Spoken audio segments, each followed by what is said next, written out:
So I'm going to introduce a new type of problem in Chapter 5, Newton's Laws problem. And this problem is going to be our first of our multi-body problems. I'm going to give it another name a little bit later, but for now, this is fine. So multi-body problem, something we really didn't deal with all that much last year. And the problem that we're going to explore is in Chapter 5, and it is problem 35. So the best way to talk about this is just to do the problem. And so I've got a flat frictionless plane. I've got two masses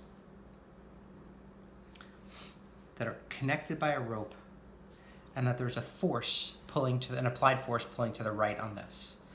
And so what the goal here is to find the acceleration of the system as well as, the tension in this rope. So here we go. So the first thing we're going to do, free body diagram. Now, in this problem, they actually name the masses. If they don't name the masses like 1 and 2 or A and B, do that. It's always really good for your nomenclature. And so now what we're going to do is focus on what forces are acting. So let's start with the first mass, because we have to do a free body diagram for every relevant mass in the system, which is mass 1 and mass 2. So the first thing we have here is the force of gravity acting downwards on mass 1. So notice Fg1. We want to specify to the mass. We can't just say Fg. And then this is going to have a normal force upwards on it, and we'll call it Fn1. Now, being that the system is frictionless, I'm going to be perfectly frank with you. The normal force doesn't matter in this problem, but when you're drawing a free body diagram, you have to draw all the forces that act, even if you don't end up using them in your analysis. Now, the next thing we have here is a tension.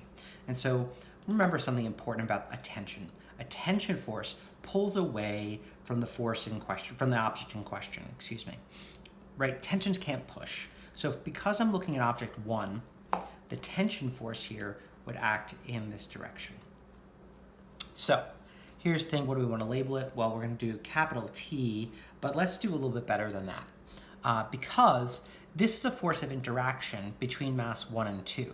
So I'm going to call it the tension of 2 on 1, 2 comma 1.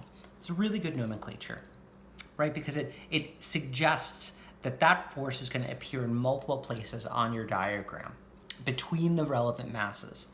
Now, these forces, the reason why I don't have a comma here is the second object in question here is the ground.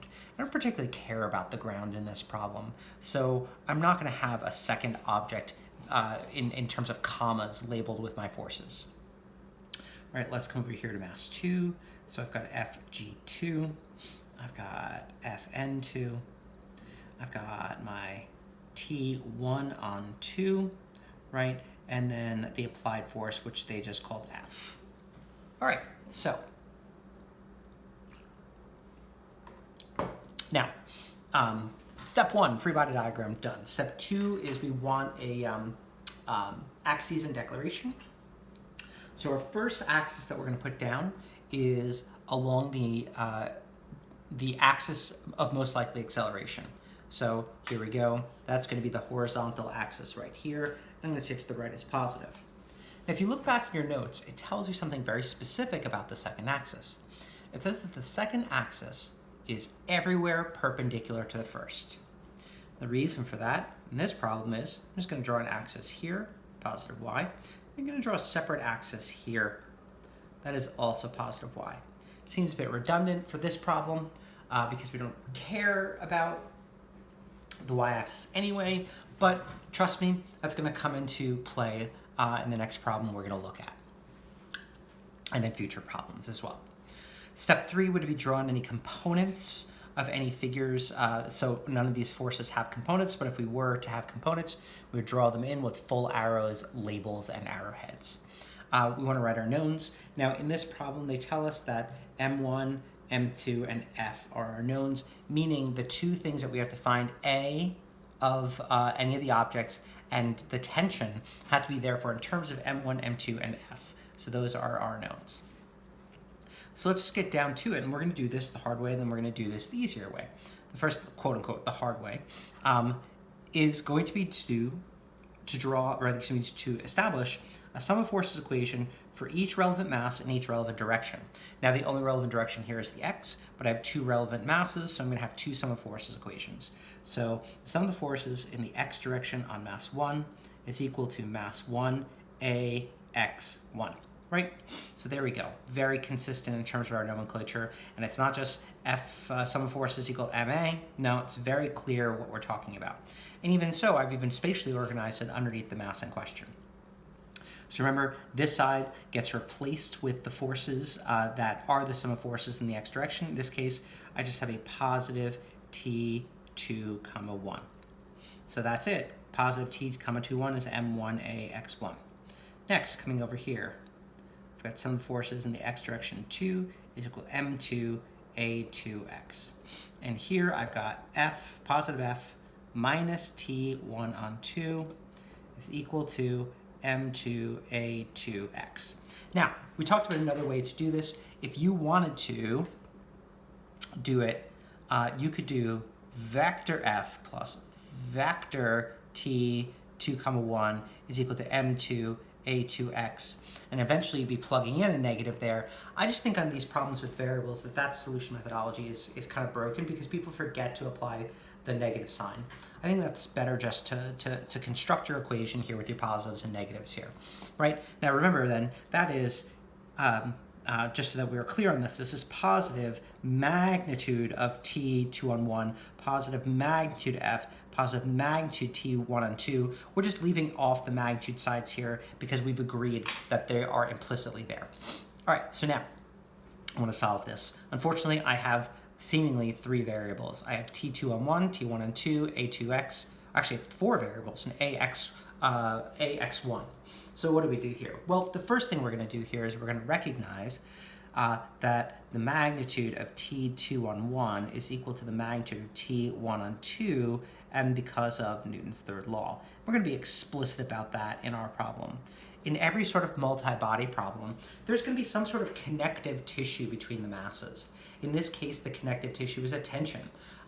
We'll see in other problems that there's other forces that can act as connective tissue, like friction or just normal forces. So there we go. So that's gonna get a link here as well. The next thing is these two accelerations. Well, as you might guess, the two accelerations here are going to be equal. But why is that true? So stop the video for a second and think about under what circumstance are these two accelerations equal?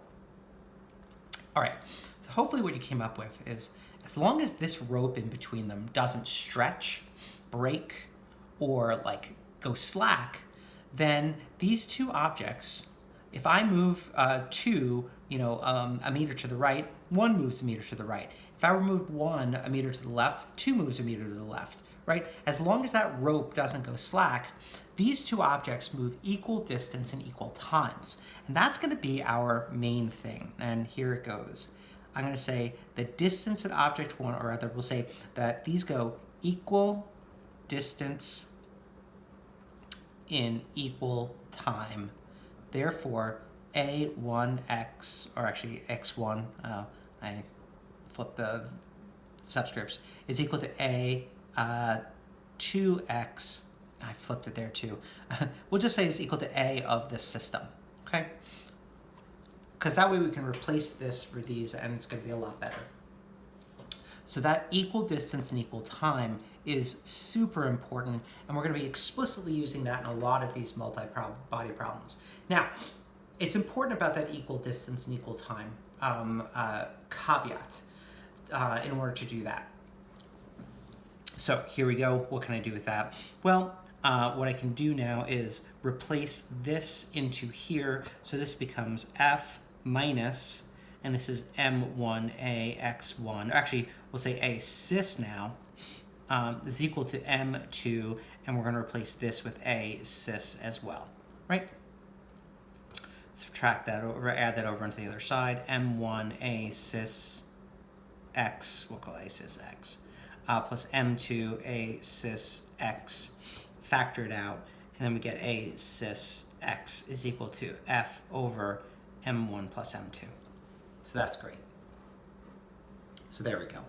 And that's our problem. Now, we also want the tension, but I can just plug that back in here. T2 on 1 is equal to M1 times F over M1 plus M2. I could have plugged that into here, but that equation is a little bit more complicated, so it's just easier to go with this simpler equation. So there you go. And that's how we can solve this problem, multi-body problem. So there's always going to be some sort of link between the masses. Now, there is another way of doing this problem. We can use something, excuse me, and I'll just kind of like keep the same free body diagram, and that same recognition there about Newton's third law. And I'm going to say once again that A1x is equal to A2x is equal to A cis x because equal distance in equal time. Now here's the thing about this equal distance in equal time. No matter what, that is true with these problems, with this problem, right? It's not just happenstance, and that's going to become important later. For example, when I stack two objects on one another, if I were to lift this object, the bottom object would not come with. And so I couldn't do a sum of four, rather, excuse me, this equal distance, equal time in the vertical, even if I could do it in the horizontal, right? It's got to be a very strong link between the two, not just a casual link. Something that we can do here is something that's called a systems analysis. And a systems analysis is only valid if and only if the objects will always move equal distance in equal time, right? If that condition is not true or could not be true, then you can't use the systems analysis, right? And so here's what that looks like. I can do sum of forces in the x direction on the entire system, and that's going to equal the mass of the system times the acceleration in the x direction on the system. And I know I keep flip-flopping the subscripts here, and I apologize, folks. That's just dyslexia. You can move them around as you will. There's nothing problematic. The only time it becomes problematic is if you have the commas. Then the order matters because it's 2 on 1 and 1 on 2. Okay. So what does that look like? Well, I look at this axis, the x-axis, and then what I do is I go all the way across the axis, all the way across all of the objects, right? And so the first force I get to is a plus T2 on 1. The next force I get to is a minus T1 on 2. And the next force I get to is a plus F. And then mass of the system is just going to be M1 plus M2, X system, right? You'll notice these two forces. As we said before, these two are additive inverses of each other. They go to 0 as a grouping because of Newton's third law, and I'll be explicit with that there. And if you can see here, I end up with the same conclusion that we got to before in a much simpler set of equations. So the system analysis is very handy for finding the acceleration of the system. What it's not good for, obviously, is for finding the connective tissue, because the connective tissue is always going to go away when you're doing these system analyses, right, because of the additive inverses. So if I want to now find that, what I would need to do is a sum of forces equation on one of the two objects, just individually. Here I would choose object 1 because it's simpler, right? So there you go, the system analysis. Let's look at another problem. I'll get you set up for the problem and how to try it. So the problem that we're looking at here is also in the textbook, and it's problem 49, which is on page 144, but the picture is on page 145. So I'll give you a second to get to that. Okay. And so here, I have the following. I've got a pulley now. I've got a mass here, and this table has friction. Okay, so I'm going to name my masses 1 and 2. And so here we go. Once again, I want to know the acceleration of the system and the tension in the rope. We know a bunch of this stuff as well. Then we know the masses. This problem has numbers. We'll get to that later. So what forces are acting here? Well, let's see. We have the normal force here, Fn1. I've got gravity here, Fg1. I've got a frictional force. We'll call it Fk1. I've got the force of gravity here, Fg2. Notice I didn't put any of the attentions in yet because I want to talk about this. Because the pulley is interesting now. Because we need to know some stuff about a pulley, right? So what does a pulley do? Well, a pulley redirects force, but it does a little bit more than that. So the big question here is our pulley going to spin with the rope or not, right? If the pulley spins with the rope, that must mean there's some sort of frictional force between the rope and the pulley that causes the pulley to spin. That's going to have some implications here, because technically what I should be writing here is, here's a tension, and this is the tension of the pulley on 1, making this the tension of 1 on the pulley. A comma there. And so then this is tension of 2 on the pulley, and this is tension of the pulley on 2. So here's the thing. If the pulley has mass and friction, then T1P is not equal to T2P, okay? And the reason for that is, for those of you that did torque last year, for this pulley to begin spinning, it needs a net torque. And the only way there's a net torque is if this force is bigger than that force, or that force is bigger than this force, meaning these two forces can't be identical to one another. But for now, until chapter 10, our pulleys will not have mass or friction.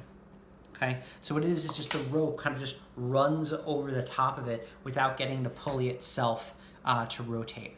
And so because that's true, folks, we're going to redo this diagram for now, where the pulley in this case is not going to be a relevant mass. And therefore, we're not going to draw a free body diagram for it. And we're going to just go T2 on 1. Because if we think about this, if the pulley doesn't have friction or mass, I'm arguing that T1 1 on the pulley is equal to T2 on the pulley, which then transitively means that this is equal to that. So therefore, we can just go forward like we were doing before and just say T1 on 2, T2 on 1, okay? And so we're going to be able to do that simplification for the next couple of chapters. And there we go. That is my free body diagram. I'll just jot in the rope there for sake of argument. Okay, so that's our first major thing with pulleys, right? So very important there. Next, step 2. Step 2 here is to be put down an axis along the direction of acceleration, or most likely acceleration. That seems problematic here, right? Because I know if 2 moves down, 1 moves to the right.